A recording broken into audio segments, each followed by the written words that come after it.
இன்னைக்கு நம்ம பார்க்க போற ஒரு முக்கியமான நியூஸ் டாடா ஸ்டீலோட லேட்டஸ்ட் குவார்ட்டர்லி ரிசல்ட்ஸ் பத்தி தான். வாங்க இதுல என்னென்ன நடந்திருக்குன்னு டீடைலா பார்க்கலாம். முதல்ல ஒரு பெரிய நம்பரோட ஆரம்பிக்கலாம். 272%. ஆமாங்க, 272%. இதுதான் டாடா ஸ்டீலோட நெட் ப்ராஃபிட்ல வருஷம் ஏற்பட்டிருக்கிற வளர்ச்சி. இந்த ஒரு நம்பரே இன்னிய நியூஸோட ஹைலைட்னு சொல்லலாம். சரி, இந்த சூப்பரான நியூஸுக்கு மார்க்கெட் எப்படி ரியாக்ட் பண்ணுச்சு?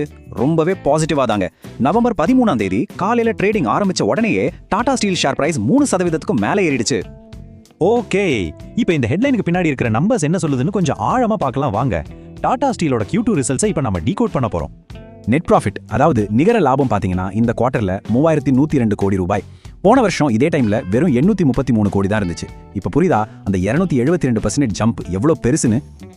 அடுத்து ரெவென்யூ, அதாவது மொத்த வருமானம். அது 58,689 கோடி ரூபாய். இது போன வருஷத்தோட கம்பேர் பண்ணும்போது கிட்டத்தட்ட ஒரு 9% அதிகம்.